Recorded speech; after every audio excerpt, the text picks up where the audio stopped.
best friend. We tried to be intimate and it didn't work. Like, I can see where that would go. Is that really an issue for you? Oh my God. It wouldn't be an issue, but I'm just... Marry a nun. Cutting off my male friends. I don't like it. Like.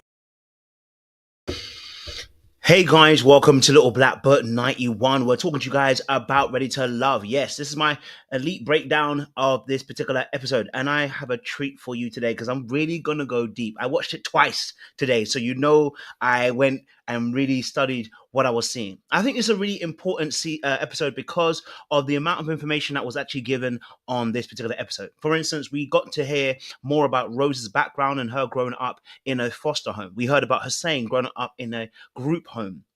We saw connections between SAHARA and Cam go a little bit awry because now he suddenly realized that he was getting the same woman that everyone else was getting and that he wasn't special and that he wasn't lucky. And I think he finally realized, right? We also saw Shanice and Cisco, and I already felt like, listen, Shanice, that date came way too early. Far too much sensual contact before its actual time. This is not how you're going to win this man over. Trust and believe me. Tay and Naeem, I'm trying to figure that out, but I understand it. She didn't grow up with her father, so I guess seeing Naeem look after his kids was something inspiring and obviously something that was very attractive to her because she never had that. And then she had a date with Cisco, and Cisco being this big, broad man who can end up protecting her because maybe that's what she never actually had from a very young age. It's all starting to line up and all starting to make a bit more sense. And I think this episode really is a great one to be able to break down for you guys and hopefully be able to flesh out some stuff that's going to really able to help you in your own dating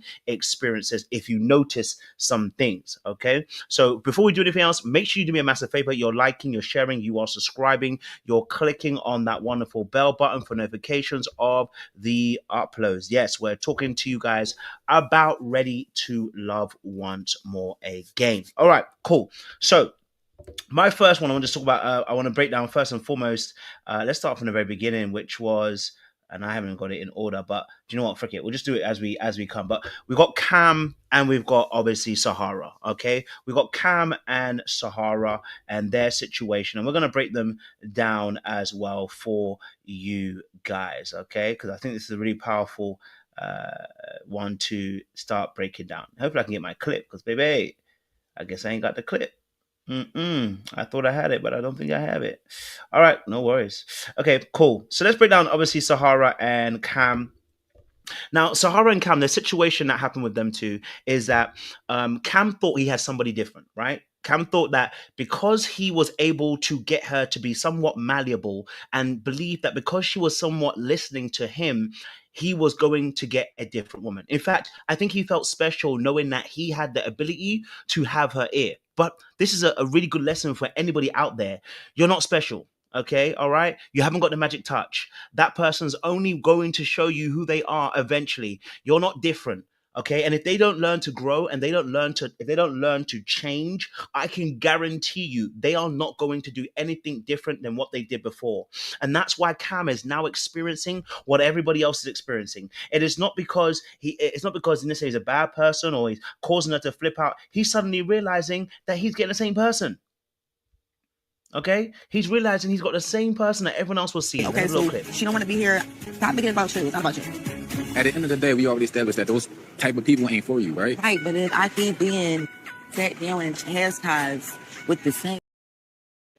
Now, she saw this as chastisement. Why did SAHARA see it as chastisement? Well, because she's unwilling to change. Okay, she's unwilling to change. She's been told on 3 occasions because she's been in the bottom 3 different times. But instead of her looking introspectively to look at herself, she doesn't want to look within because that would mean changing some things. And that would also mean looking in the mirror and realizing you're the problem. Now, some people just don't want to realize that they are the problem. They think they are okay. They're going to tell you, just accept me as I am. And people like that are problematic. We all talked about she's a straight shooter. Yes, she is. We've all talked about how direct she is. Yes, she is. But she's unwilling to change because she's going to be unaccountable. And see, what Cam thought was because she had a delayed reaction to him, because she decided to listen a bit more to Cam, because he gave her a little bit more investment, he suddenly realized, though, by the end of it, he got the same woman. The same woman. It is the same woman that everyone had been talking about, the same one that Fritz that you didn't like was talking about. And both Sahara and Fritz are right about each other. They're both game players, right? They see each other. They're both game players. And in different ways, I should say, in that essence. So for Cam, that question we have to ask him is, why is it that he wanted to save Sahara? Well, I think because no one saved Cam. I think because Cam maybe also has experienced being neglected and left alone and misunderstood. People who have been misunderstood and misinterpreted and have been left on their own devices from a very young age tend to find other people who are misfits and who are also misunderstood. And then they go out and then they find those people and they see that energy and they become a savior for that person. When we heard him say those words, I'm the only one that's even fighting for you. That's a position he actually liked being in. Oh, I know that particular energy. I used to be a Captain Saver mode, so I already know that energy where you're like, I'm the only one that's fighting for you. Yeah, it's a nice position to be in, isn't it? Because it makes you feel special, right? It makes you feel good. Somebody told me once, and you know what? I had to learn and listen, and I said, I can't believe they're saying it. You know what? I was denying it, but they were right. They said, you can't save me. And I was like, damn, was I trying to say? I didn't know I was trying to save you. But you know what? They were right. I was trying to save them because when they were telling me who they were and showing me who they were, I should have left them, but I did not. Why? Because it wasn't about them. It was about me. It was about me saving you because you're saving me. When you're trying to save somebody, it really is about you. It's not about them. You have an ego. They don't want to be saved. They're not trying to swim. They're trying to drown. And if you go and save them, guess what happens? You drown with them. And then you're going to complain about the fact that they drowned you. So Cam is now seeing the mirror for what it actually is. Stop trying to save her. She does not want to be saved. She believes she's right and she believes that she's okay. Let her be. Many people like Sahara need to learn the lesson the hard way. Whenever you try to cushion them and put a little soft landing under them, they don't learn. They're from the school of hard knocks and they need one good concord on their head before they realize that they're the issue. And so a lot of times in relationship, we're being Cam and we're looking at Sahara going, Sahara, why can't you just see I'm trying to love you, I'm trying to care about you? Why are you trying to love a vessel that is broken? Why are you trying to love a cistern that can't hold water? You want to keep pouring into something that has which has holes and cracks in it. Would we not call that person a fool who sees a vase that is broken but wants to pour water in it and then asks the vase, why can't you hold water? They can't hold water. It's broken. Right? So he should leave her alone. She has let us know on 3 occasions, being on the bottom, how she reacts. She does not take rejection kindly. Am I saying that people don't deserve love? No, I'm saying stop being their lover. And if you want to be anything, be a friend, and that's it. There is no more to it. And even be a friend, be cautious. Because when the snake raises his head, the snake gonna be a snake in the end. And Cam needs to get that through his mind and stop thinking that he's special, right? And that's I'm saying this because a lot of men do this, and a lot of women do this. They are trying to validate themselves through a relationship where they're needed, and because of that need to be needed, they've put a value on themselves through the act of doing something for someone. So it's like, I'm Bob the Builder, I'm building the house, I'm going to get value from me helping you. Not realizing that actually that person is showing you a mirror. Your value is not in building them. Your value is intrinsically within yourself. And you need to discover it and you need to find it and you need to stand upon it. Because anything else, it's going to cause you issues. It's going to be like a man building a house upon sand, not upon a rock. And that's why this foundation right now is going to be shaky and it's going to cause you to shake too. Right? This is why this is the reason why we get these conversations and people will say, just take me as I am. And I'm telling you, listen, stop taking them as they are. Leave them as they are. Since they want to be as they are, leave them as they are. Okay? Sahara is enjoying who she is. So let them be. That's for your safety. That's for her safety. And let me talk about Sahara a little bit as well, just a little bit in amongst that. The more that you try to push to save her, the more she realizes she's broken and does not want to be saved. Let's talk about it. Oh, let's go deep. The more that Cam tries to show her the better way when she's not ready to receive the better way, the more she realizes she's broken, and rather I should say wounded, and that she's imperfect. And the more that you become a reminder for the fact that she has growing to do.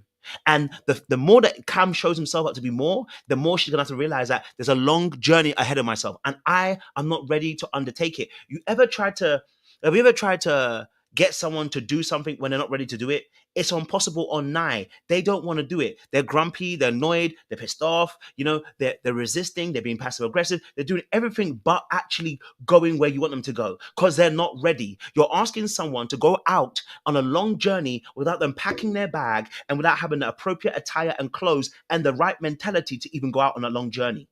The Bible says that with Elijah. It said, Elijah, prepare yourself. Get this food in you because you're about to go on a long journey. Long journeys require preparation. And when people are not prepared, that's how they get hurt. So what do people do? They immediately resist. So the more that Cam is asking her to elevate, the more she becomes more frustrated because every time all she's seeing it is, it's an attack, it's an attack, it's an attack, it's an attack. It's refusing to understand that this critique is actually to help you. You're not ready to receive that just yet. My hands are full. So how can I collect the blessing that you're trying to give me? They can't. Because the angle of perception of what she's looking at is not one that is of you are helping me. It is of one that you are trying to bury me underneath the ground and I'm not ready to move. In order for her to change, she must be ready to die. And if you're not ready to die, you're unwilling to resurrect. And if you're unwilling to resurrect, you're unwilling to elevate. And that's the whole point. When you're becoming brand new, you must begin to be okay that this old you is about to be killed. And when it's about to be killed, it's about to be buried. When it gets buried, it must then be resurrected and then come alive in a new body. That's the gospel for you. That's the gospel of Jesus Christ. And he taught us the way about how to become transformed and become brand new. You can't shed this body without actually having some level of killing that happens or death that happens. So Sahara ain't gonna change. And I need Cam to leave that alone. Okay? Let's talk about another couple. So let me get my phone out. I don't know why I put my phone. There we go. Let me get another couple as well on my screen. Let's talk about Deonna and my boy Hussein. I think this was an important conversation too.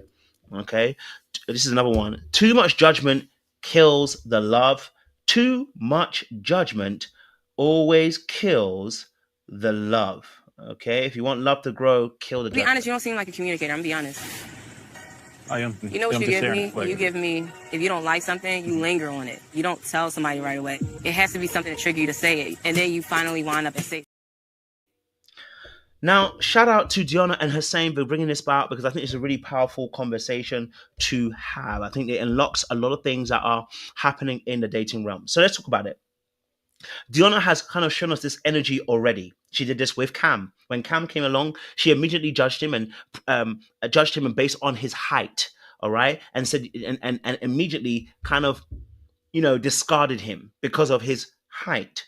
And now she chose Hussein because of what? His height. She was excited about that. So there's something for Deonna about a man being of a certain stature and a certain physicality. Hence why she was drawn to Cisco. Now, the important thing about this is, why is she drawn to a man of height? Now, most ladies are drawn, or at least they would say that ideal is a man that is taller than them. Why? Well, because society tells them that. Number two, it's also psychologically programmed in them through biology, which is what? That a man that's taller than you, bigger than you, can what? Protect you. And this is actually where we have to start the conversation. Because where Deonna's coming from is she's externalizing her safety. So she says, okay, you know what? I want to feel that safety.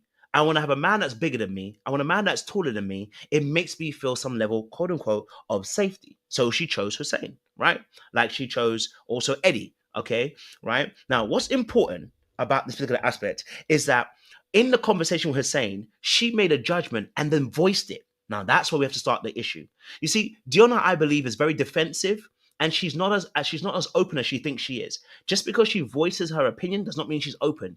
It means that she's rude and lacks the tact to be able to understand that this is not the time for the conversation. But why does she do that? Well, I believe that she does this because actually Deonna is living in her masculine. Absolutely. And when women live in their masculine, they are annoyed, they are frustrated, they are hurt, they are bitter, they are unforgiving, they are pissed off. And I'm going to tell you why they're pissed off. Now, some women are going to say, listen, I'm fine with it, but they are pissed off. And here's why they're pissed off, because no one is covering them.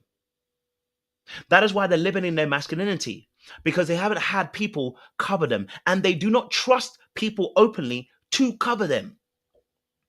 I find that with masculine women, oftentimes, when I say masculine, what I mean by that is it is the energy that they're carrying. Okay. So it's not to do necessarily their physicality, it is to do their energy that they're carrying.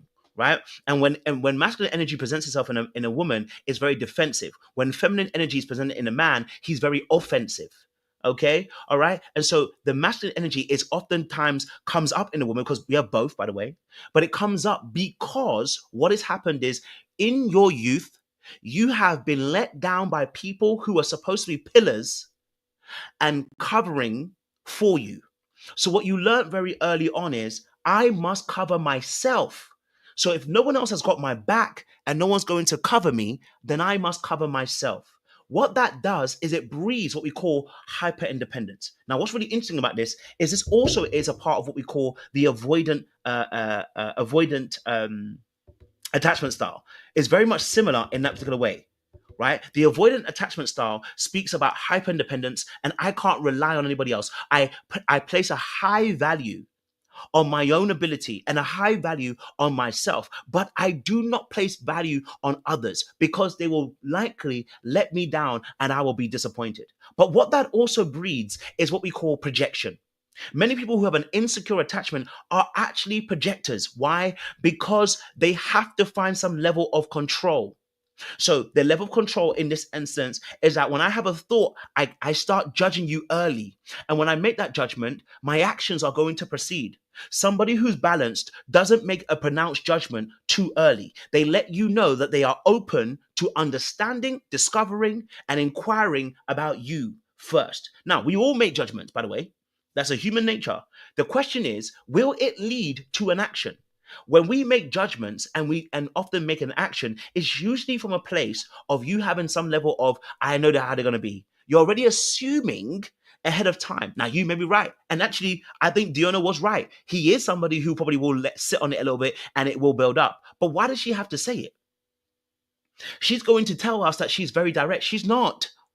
You see, a level of assertiveness is understanding that when I want to get across my message, I also consider your feelings as well as mine. Now, I won't consider your feelings to a point where I won't say how I feel, but I will actually consider your feelings so that when I deliver the message, it's in a way that is still conveyed where you, yourself, are not going to be the target of being hurt. Now, you may get hurt, but that's not my intention, but my impact may do that. But in most cases, you're going to be okay because you've chosen words that are going to very carefully be curated to be able to land accurately with that person. So what we're seeing with Deonna is that she actually is masking a lot of her pain by, I'm a direct person, I'm an assertive person. You know, people that tell you I'm a truth teller. They're not really a truth teller because truth without love is cruelty. You've heard me say this many times. Truth without love is cruelty. And so when you get into a space where you are consistently telling people your thoughts about them, right, without really understanding who they are, then we are assuming. And that lets us know. Okay? All right? That lets us know where you are. Okay? So, unfortunately for Deonna, there's some extra work that she needs to do. The work that she needs to start doing is to start being balanced. That is, even if you thought it need not to be said yet. Give him the opportunity. What she actually said was, you seem like the type that does da da da da da da da. And instead of actually saying, you know what, Hussein, my judgment is that maybe you're one of those people that are a bit more quiet, a bit more, you sit on stuff and maybe not communicate as directly. Is that true? Is that true? It allows for at least the other person to be like, no, that's not what it is. Oh, okay, then you go, okay, cool. I thought that was just my particular perception. Then that allows the person into the place. Tone, energy, vibes, the wording, the structure of your sentence all play about as to how someone's going to receive that message. We all can agree that the way she delivered it felt rude. We can all agree the way she delivered it was not direct. It wasn't assertive. It was rude. Why is that? Did she tell him to F off? No. Did she tell him that he's a son of a B? No. Did she insult him anyway? Not directly, but the indirectness was through the what? Passive aggressiveness, not only of her tone, but her words and the way it was structured. Now, what she needs to realize is because she's carrying that kind of energy, the kind of man that's going to come to you is also going to be a man that can contain that. But if you've got energy that is offensive because you feel like that man hasn't got enough masculinity, the man that has enough masculinity for you may be also on a toxic side too. Now, it was a very important conversation because Hussein brought up some really key points. And we actually saw a little bit of snobbery from Deonna. And I think she's based her identity in the work that she has, which is why Hussein called it out. He was very right. Why are you making out that your work, because you're a fireman, is more important than somebody who sits in an office?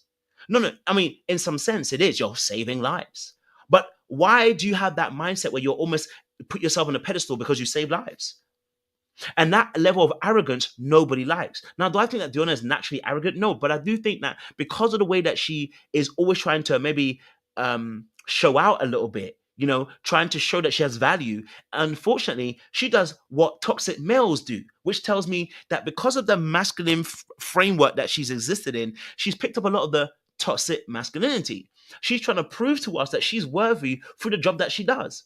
Well, listen, that's what men will try to do. They'll try to show you that their worth is in their job. Whereas I do believe that men are obviously accounted for because of what they do as a workplace. Let's not lie about that. But the reality of the situation is that is not what your worth is tied into. And that will only suffice you for so long. So why does she then go back into the lounge? And it may be edited, so I want to be open and be fair. It may be edited. Why does she go back into the lounge and then tell the story in a completely different way and say that Hussein said that her job basically, I'm going to see what she said. She said Hussein said, I don't know if I wrote it down. But basically Hussein was basically saying that for him, she was saying that Hussein basically said that her job is it's not as important as an office job. And I was like, baby, he didn't say that. He said, why are you making your job more important? And that told me, whoa, if she can, you see what happened there? In that moment, she's already flipped the tables.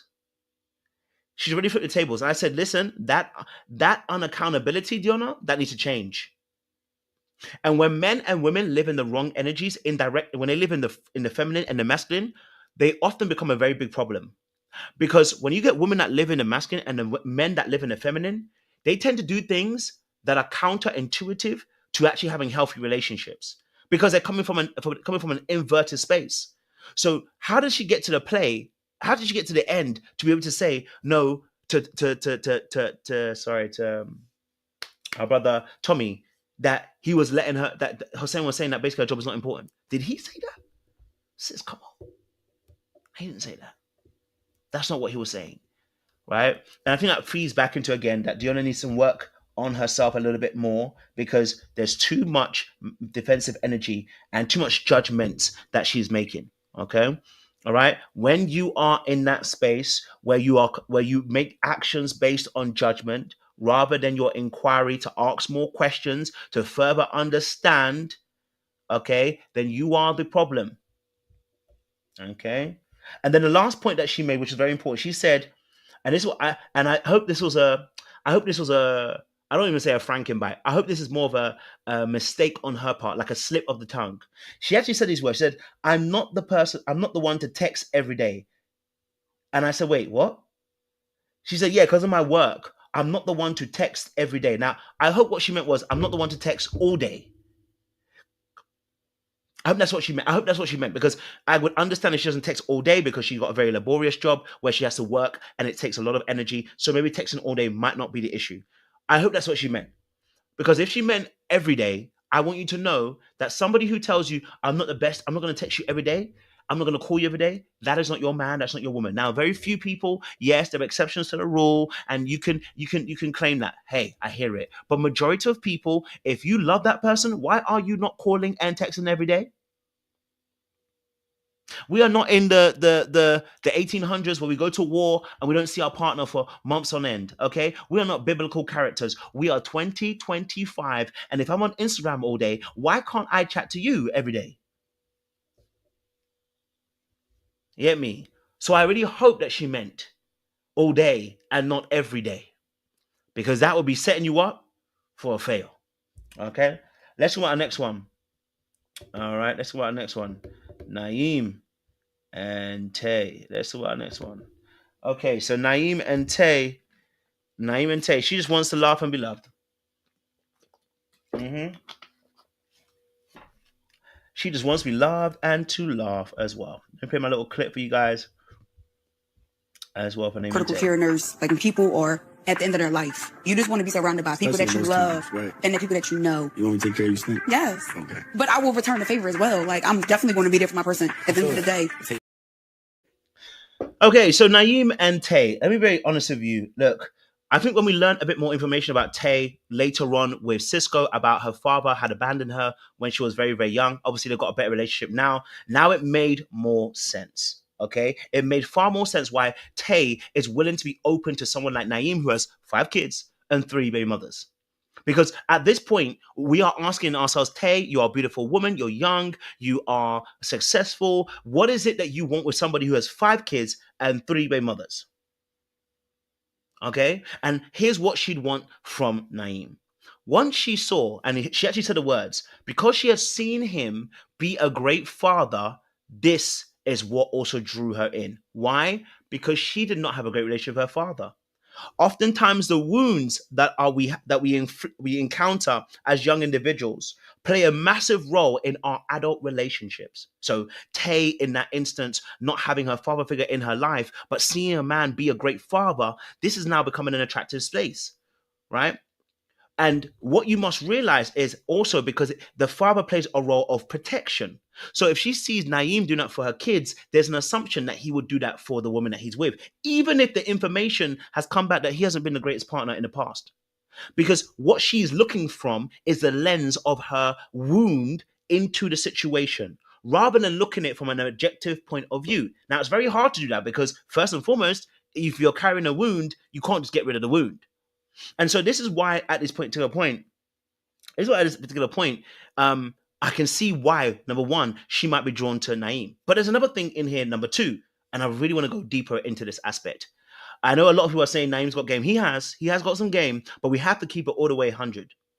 Listening to what she said she worked in critical care, and she was somebody who would give a lot to help people in that place, in that state, right? So people who are in critical care. Now, to do a job like critical care, you have to have a big heart.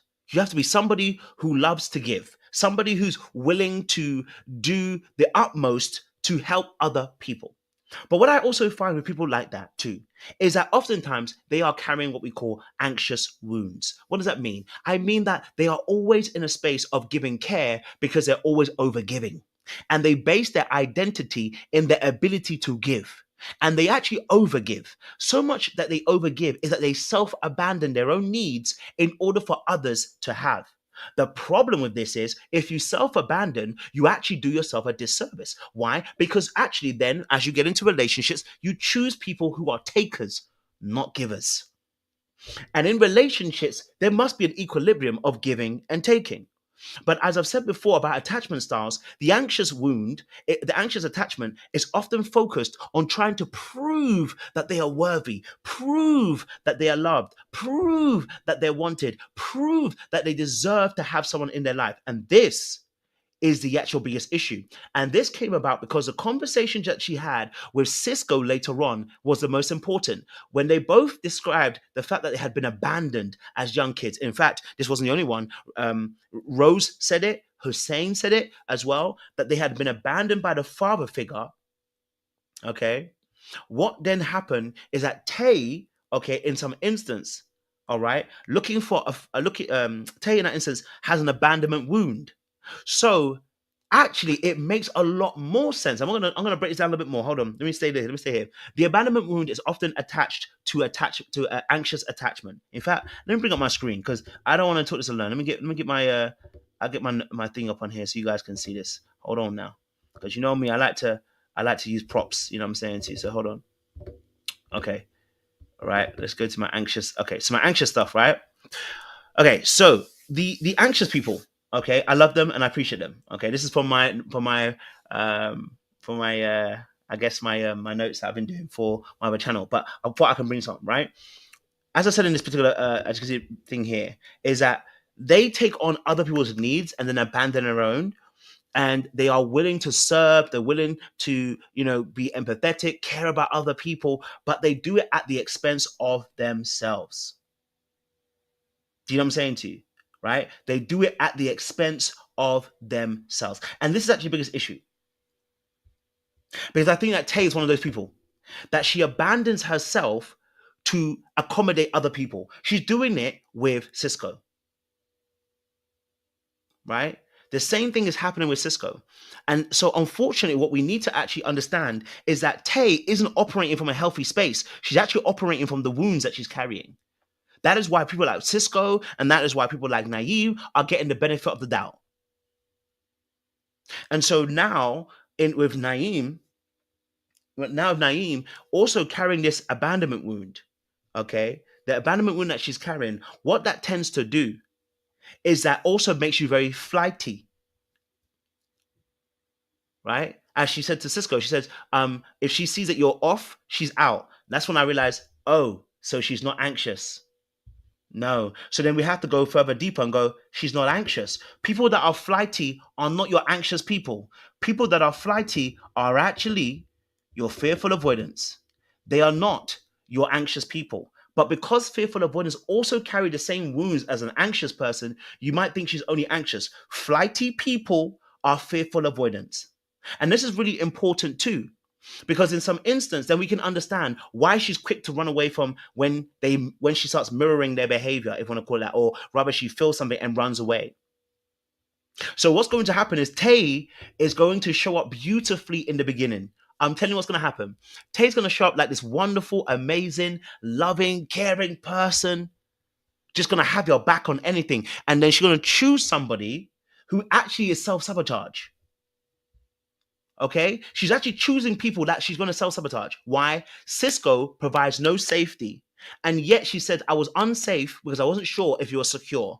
So she still goes forward anyway. Guess what's going to happen? The moment he shows that he's not secure, what's she going to do? She's going to confirm her own bias and be like, I got to go. Okay? I got to go. Now, that might take a year or two. The sex is really good. It might take a year. It might take 2. It might take 3. But she's eventually going to go. Because what's going to happen is that wound she's carrying is eventually going to take her out the game. Okay? All right? The same thing with if she dates someone like Naeem. She'll be like, oh my God, I'm going to be a great stepmother. And then suddenly a switch is going to happen. She's going to get triggered. When she gets triggered, the fear is going to outrun her initial excitement about the relationship. And that is what we call the self-sabotage, where you choose something that even long-term you know won't fit you, but you're still going to do it anyway. Why? Because in some essence, when you're choosing these people, you're trying to confirm that you are not lovable. And that is where that's the deepness we're talking about. In that space, we have to break down that the reason why someone would choose someone that they can self-sabotage with is because they're trying to prove to themselves that they're not lovable. Can you imagine? They want to prove that I'm not good. And this is what I mean. See, this is what I mean. I'm not good. I told you I'm not good for anybody. I told you I'm not lovable. I told you I can't be cared about. I told you that I'm this big bad person. Not realizing that their own choices are taking them there. So Tay's got a lot of work to do. Okay? Tay's got a lot of work to do. She's got to undo a lot of those issues. Okay? She's got to undo a lot of those childhood issues. I want to stay on her because I want to talk a little bit about the abandonment, daddy wounds. I think it's also important about Tay and Cisco as well, right? So we'll talk about them and break them down as well. So if I've got a clip for them, because I don't know if I have a clip. Boy. Okay, I don't think I have a clip. I thought I had one. Okay, I don't have a clip for them. Maybe it'll come up later on or whatever. All right, cool. So let's talk about daddy issues wound, Cisco and Tay. Now, funny enough, Cisco had a thought process. He was with Shanice getting naked. Okay. He was with Shanice getting naked and then came back to the date with Tay and we had a voiceover. Now, which probably was later on. And the voiceover was, should I tell Tay that I ended up touching Shanice? Now, here's what's going to happen. If she is a real fearful avoidant, he's going to have major problems. And I'll tell you why. Because in that space, when he decided that, and by the way, because they're dating at this point, right? They're dating. So there is something that is owed, which is truth, because they're dating. But here's how. So what's really important is that when it came to Cisco on that date, he didn't tell her. She found out at the lounge. But not only did she find out at the lounge, she found out what the date entailed. They were naked. Betrayal. There are three things that are core wounds for a fearful avoidant: abandonment, rejection, betrayal. Betrayal can lead to abandonment. Rejection can lead to abandonment and betrayal. So this is a very intrinsic process. So the moment he didn't tell her that, I'm telling you, her mind is going to start going to a place where she's going to start saying, I think betrayal might happen. And that is actually what's going to take her out of the game when these little things keep happening. Can I trust you? Can I trust you? Can I trust you? And those little things are not getting answered. And then we're having security issues when it comes to finances, potentially as well. That's going to take somebody out the game. And so now she's going to be in a very interesting position. Now they spoke about, some things around about the fathers that they've been in, right? They spoke about the fathers of that Tay spoke about. Her father had abandoned her at 2 years old or whatever. They've reconnected. He spoke about only seeing his father twice. How do those daddy wounds play about in a relationship? We've seen Cisco, and we've seen that he has issues with his mom, and we've seen that Cisco right now is unstable financially at this particular point in time, which can happen to anybody. What we have seen from Cisco is a lot of body leading. So he uses his physique to lead. So actually, although he shared quite some intimate thoughts with Tay and shared it with Naeem, how vulnerable can he actually be? Right? How vulnerable can he actually be? This is actually a big thing. So actually, there are probably deeper things that are with Cisco that we have not yet seen, but are being masked by the muscles that we are seeing. I'm being masked by the charm and the smile that he has, right? As to probably what played a role in the last marriage that he had, which we're yet to really find out some deeper context. Yeah? So that's what I said about leading with the body. That's what I said. He keeps on taking his top. I know that energy. I was once that person. I was always taking off my top. Why? Because I believed in the body. And look, it does work, but it also attracts a certain type of woman. I'm an intellect, but if I'm leading with my body, I know what kind of woman it attracts. Someone who's trying to sexualize me, someone who enjoys that physicality, but it doesn't always translate to this mind also being in sync too. There are, but oftentimes when someone's invested in the body, they aren't as invested are in the mind, right? Someone said, "Remember my button-down shirts." I hear it. You know what I mean? So when you're so focused on the physique and the physical, you are focused on the eyes, not the heart. And so there's a level of comfort for Cisco in the very beginning of a relationship because the desire of that person is meeting the validation. For him, the wound that he might be carrying, the woman showing desire and wanting for him will be absolutely beautiful. They were like, "Oh, I love the fact that she wants me and she's after me." But when that dies, what I mean by that is when the thing is no longer shiny, when it's no longer impressive, when it's no longer this new shiny toy, and the person now wants to go a little bit deeper, can Cisco go with you? Can Cisco go down with you? Can Cisco go further and deeper with you? Because he's already met what he needed to feel validated. Can he go deeper? Can he go beyond you just wanting him for the muscles? Can he go to a place where there's a more deeper intellect and conversation, a more deeper thought process? And of course, he's having more of those conversations with Tay. But how deep is Tay? And how much is Tay just enjoying the fact that he's a very handsome, good-looking man, tall, and actually a very well-built man, meaning she also gets her surface level validation. Somebody who can protect me. I'm not saying they're not having deep conversations, by the way. They are. They probably are, because they've mentioned it. I'm just saying about when it gets deeper in the relationship. Okay? All right, fantastic. Let's go on to Hussein and Shanice and let's go to Shanice and here, Shanice. Cisco now owns Shanice's body. We've got to talk about Shanice because Shanice met her match. Cisco met his match. Okay, these are two peas in a pod. Okay, both using their physicality. You absolutely don't have anything at all. It's your turn. I need a canvas. Guys, is nudity. So. Okay. So Shanice and Cisco are a mirror of each other. They both lead with their physicality. Now, she's a nudist, and I really respect that. I'm not here to judge the nudity. What I am here to do is probably give a comprehensive idea of how this is going to play out. Shanice may be a nudist, but it was way too early, and she's very much aware of the impression that nudity actually gives across to the opposite sex. She's not a fool, and she's not young. She knows exactly what impression it brings to the other side. She carefully curated a person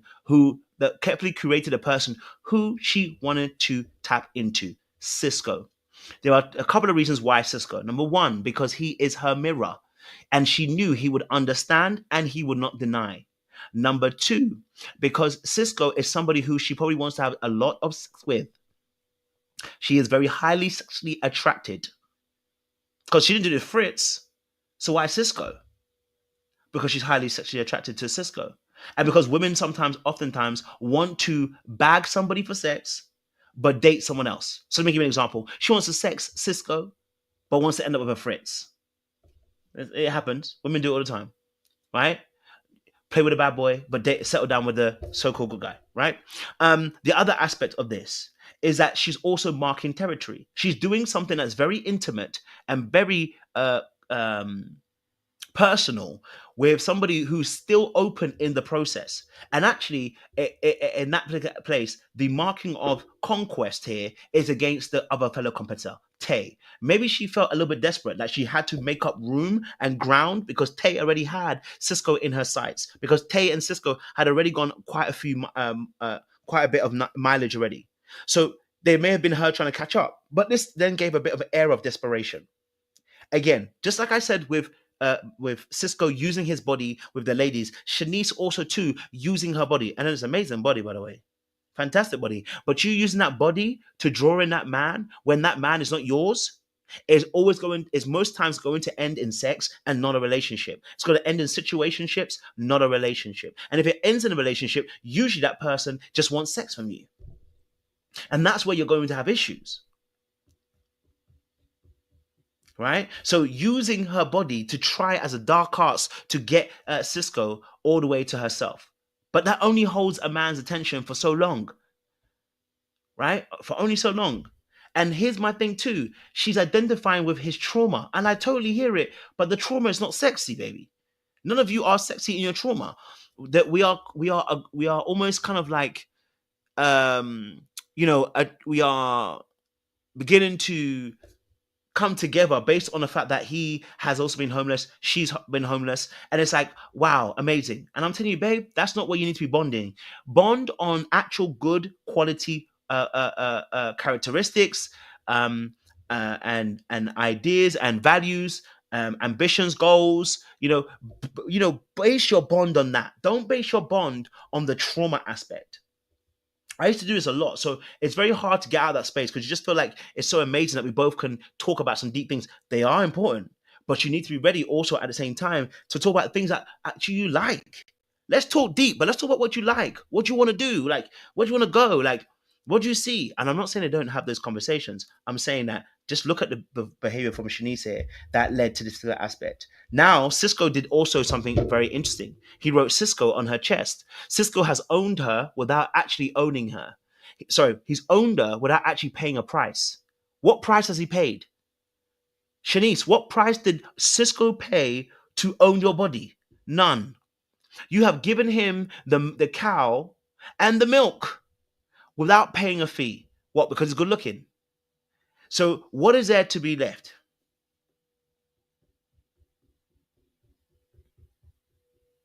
What is there left? You know what I'm saying to you? What is there left? We have to start being very much aware what impression we are making on people when we do this. See, when he wrote Cisco on your body, don't get it twisted. Tay is still ahead of you. And the reason why is because you keep thinking that your body's going to draw him in. It's not. It's not going to draw him in. It's not going to work long term. But he wrote Cisco on your chest and got excited. It is giving new body. It's definitely giving new body. It's definitely giving new body. Yeah. Right? It's definitely giving new body. When you've got that new body, banging body, and you want to show everybody that you're on point. I've been there, so I understand. When you got that new power, so you want everyone to know. I get it. I've been there. You're confident in your sexiness now. I hear it. I've been there. But Cisco just owned you and didn't actually have to do anything to own you. If I'm a man listening to this and I hear this story, I'm like, why would I want to play with you now? I can't really take you seriously. You're letting man take you on a naked date. Yeah, I can't take you seriously. But of course, in real life, we don't hear what you guys are doing on the other side. That's the problem. Okay. Now this woman wasn't just half naked. She was fully naked. At one point, she sat down, thighs open. Oh, you're gonna get me excited. Don't get it twisted. You're gonna get me excited. I'm gonna have fun for a little while. But is it the person I want to be dating? No. Is it the person that most people want to date? No. Now, if there's a fellow nudist, maybe you'll be excited about it. But for the rest of the people, no. And you're right, Felicia. Maybe she's not looking for love.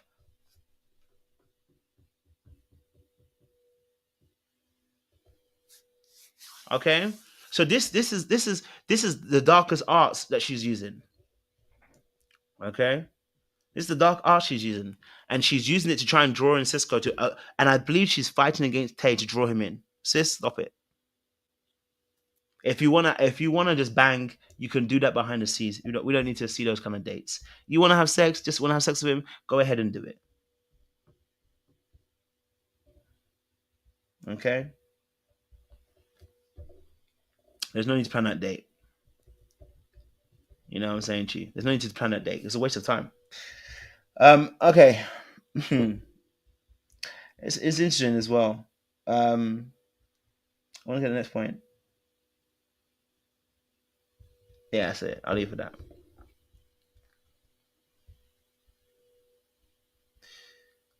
that. Yep. Someone said yes, she was marketing herself. Yes, for the next episode because she thought that would win her. It's not going to. It's not going to win. Tay has got him locked. Okay.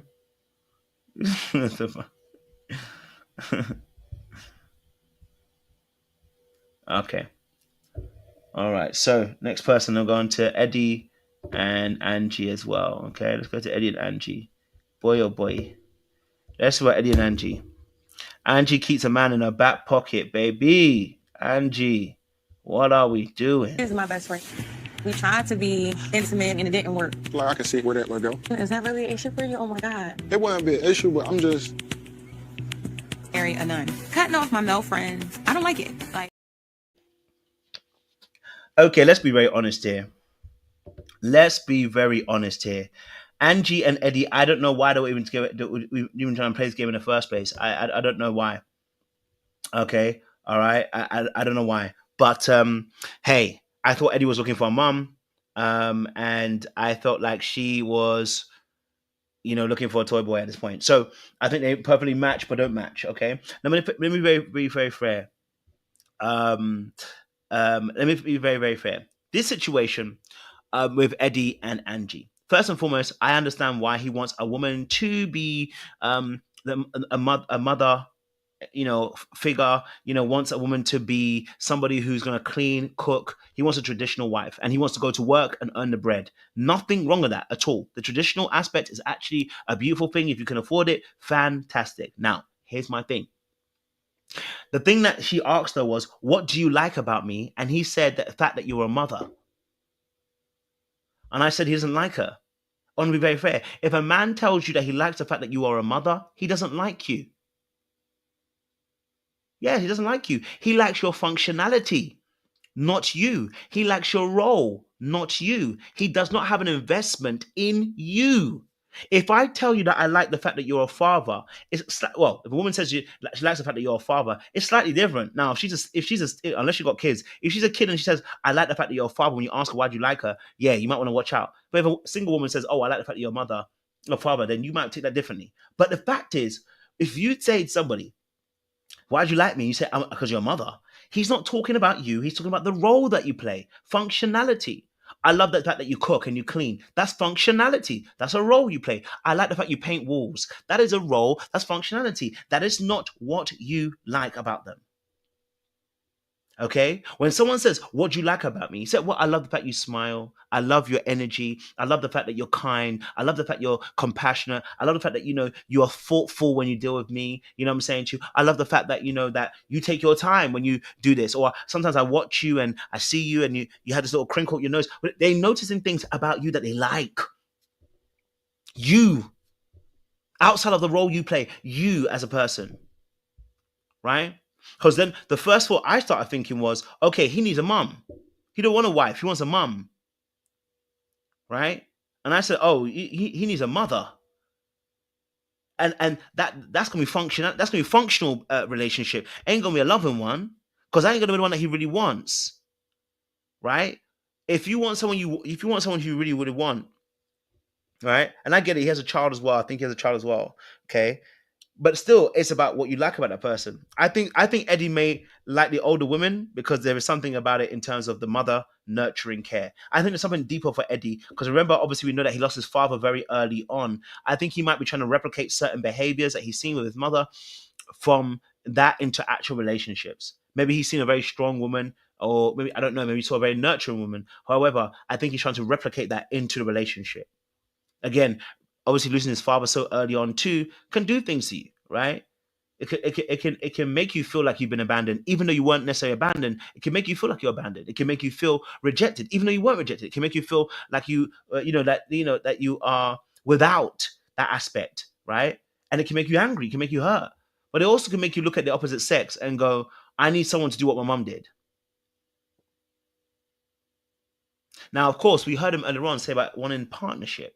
We heard him by the barbecue when he said it the other episode. He said he wants a barbecue. He wants a person he can partner with. But now we know what that partnership looks like. So there's something deeper to look in there with Eddie, I think, that we need to see. Okay. And I think we need to go into that a little bit more deeper another time. I'm sure more information will come out as well. He said he wants a cleaner, not somebody he can love, not somebody he can care about, not someone that will make him smile, make him happy. No. He wants somebody who can be a cleaner. Yeah. Brother's looking for a whole assistant. He's looking for a whole assistant. That's what he's looking for. And for him to be free, yeah. He gonna definitely, he'll be out in that relationship. If he gets Angie, he'll be out. Because it didn't make sense why he was on Angie's radar. I said, this doesn't make no sense why you're on her radar. No wonder why I didn't want Coley. Nah, man.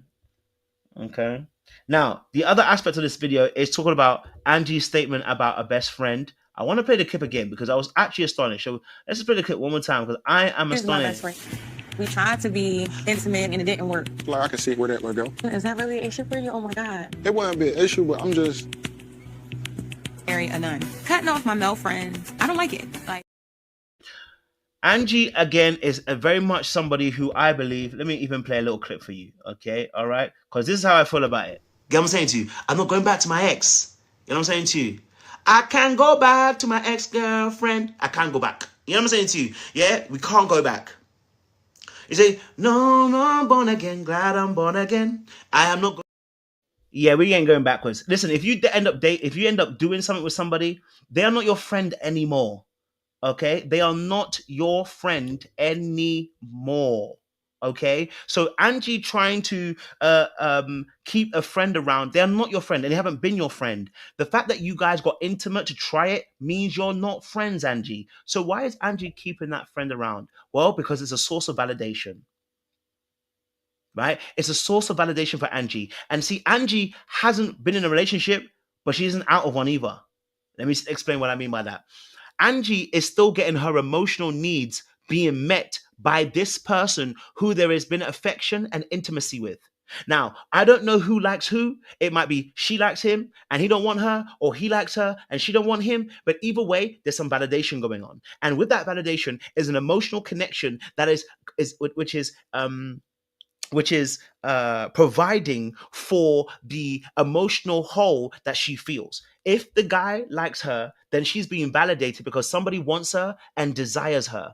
If she likes the guy but he don't like her, and that's why they're still friends, then what it really is that she gets to live in this bubble of a dream of having someone that she wants, right? And gets to live in a space where her emotional needs might be met, but not necessarily mean that there's any relationship going on. So what the fact that she says, I'm not going to quit my male friendship should tell you all you need to know. Run from people like Angie, because they are people that will use people in their orbit, keep them around so that because they're afraid of being alone. Now, I knew that. I already told you earlier on. I told you earlier on in the season that when I saw Angie's hair, I said she's giving anxious. And I didn't mean that in a rude way. I just meant the way that she presented herself. I can see she's anxious, right? In the way that she purports and presents herself. Okay, so I can see that she was anxious. She's an anxious person. The people who are anxious like that, they like to be in relationships all the time because they're afraid of being alone and having to do the work and going, actually, I need to be alone, do my thing, and just, focus on me. But because they get validation from external relationships, having relationships with people validates them. That's where they earn their keep. If I love somebody, then that means I have value and I have worth. And so in that space, I know that she can't leave that man. No, because again, she needs to be needed. So whether she likes him or he likes her, it don't really matter. Either way, the situation should not be going on. And the fact that she's unwilling to give it up and make you feel crazy for the fact that you're saying, this kind of wild, like, yo, come on, sis, like, do you think this is normal? That it's not a friend? Should tell you that you need to not be in that space. There's a level of delusion with that.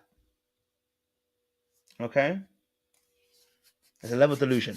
That needs to be let go. Okay? So hopefully she'll let that go, because we don't need to have any more of those kind of situations with Angie and Eddie and talking about friends that we're keeping in our vicinity. What for? And she's like, what if he calls often? Why is he calling? Angie, what is it? Why are you trying to have a friendship with somebody who you've crossed the lines? Why are you trying that? You've already broken the bounds. You've already broken the lines. You've already broken the rules. So why are you trying to keep that person alive? Okay. All right. Hey, next one. Let's talk about obviously Rose and Fritz, and Rose and HUSSEIN as well. Anxious attachment dating. I seen that everyone's attaching, All right. You better stay hydrated out here, baby. It's crazy in the dunya. All right, cool. Yeah. Leaving home at such a young age did break my heart. Just felt like abandonment. And I believe that the love is out there. It's just now is my time and I'm going to get it. I was in a foster home as well. Okay. Up until the age of like 10 or 11. So my parents. Let's talk about obviously Rose and HUSSEIN, okay? Because I think this is really important to discuss, because I'm going to link it to the Fritz situation as well. What we learned from Rose, I said this last time we spoke about Rose. I said Rose has bad discernment. Okay, the men that cheat on her, she chooses them on purpose. Yes, if you're somebody who keeps getting cheated on, you chose them on purpose. You chose them. You want that kind of person. Yeah, I want the band-aid to be ripped off for you, so you can actually get the sense. If you keep getting cheated on relationships, stop looking at the men and start looking at you. You chose them on purpose. They have bad boundaries. They were disrespectful already. They weren't the person you were meant to be with. You got bad discernment, and you choose that person to confirm what I said earlier on, to confirm that you're not good enough. Every time you choose that person, it's about confirming that you're not good enough. And because you want to take a chance on somebody, because you believe that when you take a chance on them, you felt like you needed a chance as well. A lot of times we try to, I've got a big heart, I just want to love everybody. You're lying. What you're really saying is, because no one really gave me a chance, I'm trying to give other people a chance, even if they're damn criminals. Even if they are literal criminals, you'll be like, but wait, we got to see the good in them. Why? Because you believe that you weren't seeing the good in either. What you experienced was people not seeing the best in you. So you told yourself, I will always see the best in other people. right? I will always see the best in other people. And the reality of the situation is, okay, that the best that you need to see is in yourself. And so what she's doing is projecting her own wound, and then it causes her to discern incorrectly. And so she chooses people intentionally. I want to say it again. You choose these people purposefully. You choose these people on purpose because you want to be able to save them. And then when you save them, you can be like, I did that. I must be important. I've got a purpose in life. I'm here in the world to help people. It's absolute bullcrap. You got bad boundaries. You self-abandon your own needs and wants. Okay? You're a Bob the Builder. Okay? All right? Stop it. Stop blaming others. Okay? And start looking in the mirror. Now, I said that all to say, because on this episode, I now understood where it came from. This young lady, unfortunately, in her childhood, had grew up in a foster care for a short while, up to 10 and 11 years old. Those are your formative years that build the foundation for the rest of your life. So imagine a young girl, a young child with her siblings, not with their parents, and in a foster care home. What would she have experienced? What would she have felt? Well, she told us abandonment. That's how she felt, right? And I'm sure a number of other feelings that she felt. But this key abandonment is important because I already told you earlier on that abandonment is a wound that is attached to anxious people. And because of that, there is a constant need to prove oneself. Okay? A constant need. Okay? And so, yeah, she saw also scared children, which actually is a really good point as to how she also sees men. Because what she sees in those men that cheat on her is not men. She sees scared little boys. And so she feels it's her job to save those scared little boys. And yet, what she doesn't realize is those scared little boys have grown up into grown-ass scared little men, and they will do her dirty. They will do her dirty. So it's important for her to really understand that particular perspective. But now we've got perspective. We know where she's coming from. That abandonment is a very heavy wound. It makes you question your worth. It makes you question, am I worthy of love? It makes you question, and it pushes, and because you're anxious, it forces you into a forward movement. You're never still. You're never ever, this word I've come up with, this phrase, just be. How many of us in this chat have been able to say, I'm comfortable just being? What does that mean? It means that when someone comes into a room, I'm not straight away up on my feet, ready to serve. No. I'm comfortable sitting. I'm not spiked, right? Or, in that space where, you might see it's something where it's like someone's pulling away, or it may feel like somebody's not necessarily, all the way in, and you're immediately running for the door. No, you're like, well, I'm just being. I'm just going to observe. I'm going to sit here. I'm not spiked. I'm not triggered.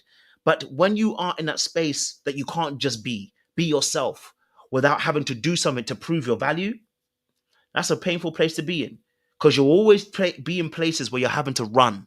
You're always on a treadmill. You're always on a hamster wheel, going round and round and round and round, trying just to prove yourself rather than just being.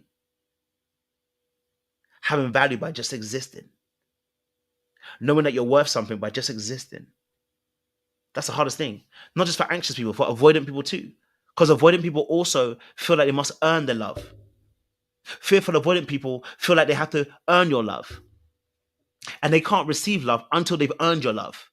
They can't receive it until they've paid you first. Then they can do it. Right? Someone said, peace, be still. Absolutely. Well, Jesus said it on the boat. Be still. And the storm was still after that. So yes, it's a word indeed. Amen. So going back to Rose and to HUSSEIN, they both actually showed that they both have abandonment issues. He said about going into a group home and that he felt abandoned, and the fact that obviously he had some things to work out with his mother, but he never mentioned his father, which is also interesting. And I said, okay, come on, there's something going on here. So he never mentioned his father in this aspect. So there's something bigger here too for him. How does that play a role in the relationships and how he plays? Right? So these two were actually bonding, but they were bonding more on their trauma, which I understood. It was one of those moments. So for him, he's also willing to actually spoke about adopt versus surrogacy. Now, this is where it gets a bit interesting. I think it gets interesting because when I heard Rose, the energy that she had, this is a two-prong effect. What she do with Fitz was more about the fact that she didn't like Fitz as to why her tone came out the way it did. Okay? Her tone with Fitz. I know you want children. So if it just don't happen, is that a deal breaker?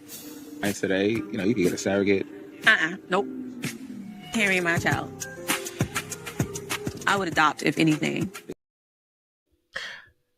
Now, my issue here with Rose was this conversation, the energy was just so off. And then she played him by going into the lounge and then saying, oh, he only cares about surrogacy. And I said, sis, why are you not telling the full story? He only cares about surrogacy. And I said, no, sis, that's not what he said.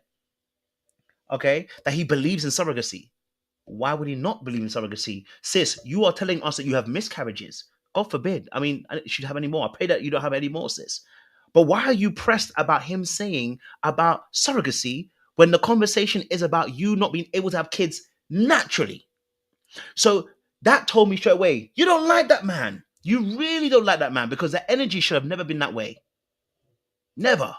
It should have been a simple thing of, hey, look, you know what? Actually, because you mentioned it as well, hey, you know what? I've had kids, as she did say, and I have a bond with my child that's so deep. Giving birth is a big thing, right? But the energy that she replied to him with didn't make sense.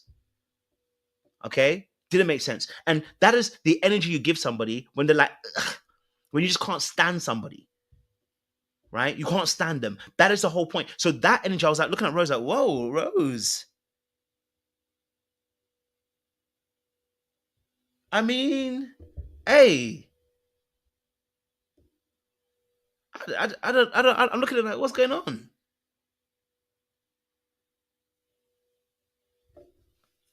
I get that. I get that. Fritz might not be your person. I get it. Fritz might not be your type. But sis, what's going on? Why is that such a huge issue? Now he said to you that listen, for him it'll be surrogacy, and for you it'll be adoption. You don't agree. Okay, you're not compatible. We go our separate ways. But why the energy? So yes, maybe the conversation was edited, maybe something happened, but maybe it did happen, we're not sure. So I have to keep that in open. But I said, is this the different side of Rose that we haven't seen yet? As someone said, I like that. We saw her thorns. Great. It's a great explanation. Okay. So something happened and the thorns came out. And then it's because later on she went into the lounge and just went off it again. Like he believes in surrogacy. I ain't doing it. And I was like, wait, what? Sis, I'm confused. Was he rude to you? Did he say something rude about a pregnancy or children? Like, we're missing that extra aspect, because what did he say that in the immediate moment, maybe you got a little bit triggered, but to go back into the lounge a couple hours later or whatever, or maybe in a day later or 2 days later, and then to add that energy, he believes in surrogacy. Is that a bad thing? I mean, he wanted a kid normally, so what you trying to say? Okay. I was like, okay, Rose, that's something you got to look at. Okay. That's something that you got to look at. So obviously the lounge again was also very important because we got to see Deonna obviously speak more about HUSSEIN. We saw Rose said that he cares about everyone else. No, she said about obviously that, with Fritz, that he cares about surrogacy. We heard Eddie's a party boy. SAHARA was obviously slinging the mud at Fritz and letting him know, and it was interesting as well because SAHARA's exit date with Fritz, my God, Sahara's a date with Fritz was funny, but you know, I think with yeah, Deonna did throw a little. She threw definitely a little rock and hid her hands after. She said, "Oh well, since Shanice already said it, let me get back."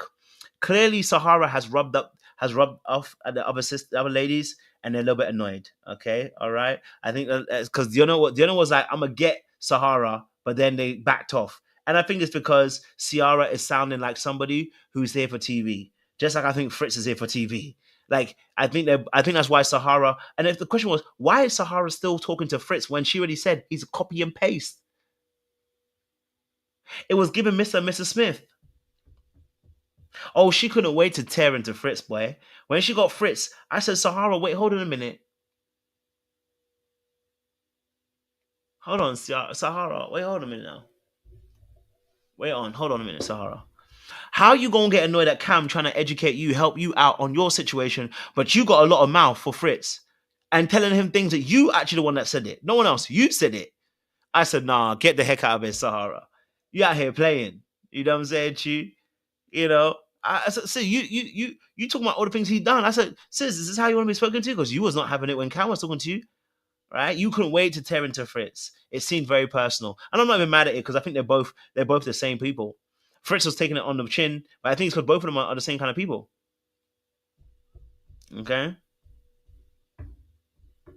At the end of the day, they both were snitching in the lounges. She's like, "How can you go and say that you weren't going to say anything bad and went into a lounge and said something about me?" All right, cool. Oh man, funny people they are, indeedy. Well, listen, look, my time is up. Okay, so I'm gonna get off here because I gotta go and get myself ready for the super panel. But I hope that you guys have enjoyed the conversation today. I'll break down the video as well so that it goes into separate videos. But again, once more, we'll be back in a few minutes time for the super panel. The link is already up, so we'll look forward to seeing you guys talking about Ready to Love. I think apparently as well, we're not back till summertime. Okay, so I think apparently we're not back to summertime. Apparently, that's what I'm hearing. I don't know. I don't know what that is about, but we won't know until then. Yeah, I think there's something about it as well. You know, so I don't know. It's gonna be interesting to see that aspect as well. But yeah, we'll probably choose a new show to do, and we'll definitely break down some stuff for you guys as well. Okay. So make sure you guys like, share, subscribe, and you click on the bell button for the notifications of the uploads. We appreciate you guys. Stay locked and stay loaded. We'll see you again very, very soon. It's not easy. Oh, by the way, just before we go, let you guys know we have opened up some of our spots for coaching now as well. And those of you who are choosing the Q jump, those who are doing the Q jump, I have a lot of, for those of you who are doing a coaching, so let me talk about it really quickly. Before I go off. I need to actually tell you guys about it because I feel like I read like this all the time. Okay. For those of you who are doing a Q jump coaching, I want to let you guys know as well. If you have already been coaching with me already, shout out to you guys. We've been doing some great work already. I have got worksheets. I have got workbooks. We are putting you through the paces. I do notes after each session. So if you're choosing the Q jump relationship coaching aspect, I want you to know we are putting a lot of work in so that you guys get the best experience. For those of you who are doing the normal coaching and you're paying whatever you want to pay, which is fine, I don't mind. Their workbooks, the worksheets won't be available. I made that so that just there's a difference between the two. So I really want to make sure that you guys get the best experience. So if you're doing Q jump, jump on it. Thank you very much. For those of you who already jumped on it already. Those of you who have done 5 sessions, some people already bought 5 sessions already in a row as well, which will save you £125, which is probably around about $150, $160. So if you book 5 in advance, you get $160 off the price of you if you didn't pay for 5 separately. And I want to make sure you guys get the best experience. So we're making sure the notes after, having exercises every particular session. We're getting exercises in so you can do the work, improve, take it away as a homework. You're getting some worksheets. I have about 30. I've designed about 30 worksheets already. as well. I've started designing a lot of things for the sessions. Like I've designed this thing here. This is something I've designed as well. So I'm designing a lot of things so that you guys can actually take it away and actually it can actually start helping you along the journey as well, right? Because my whole ethos is I want to help you, I want to coach you. Yes, I don't need you forever. The whole point of it is to get you guys to another place, really to stand on your own 2 feet and be as to be as mature as possible to have that in your place as well. So if you're somebody at a moment in time, maybe it's to do with any kind of dating, maybe it's just to do relationship with yourself, maybe it's family issues, then I would love for you guys to get in touch. Sign up for the coaching as well. We'd love to hear from you as well. Okay, so it's important to help the people. Them, you get me. So shout out to those who already signed up. I'd love to see you guys again as well this particular season. So we're going to break down some more stuff. All right. Also on the coaching channel, this week we're starting now to drop the videos on that channel. I've started breaking down these attachment styles for you guys as well. So I've started breaking down secure, anxious, fearful, avoidant, dismissive. The videos will come out little by little. So what I'm going to do, for those of you who obviously already follow me, go on to, I want you to subscribe to my other channel. Let me get the link for you guys as well. Hold on. Let me get my link for this so you guys can get it as well. So the channel as well for you guys.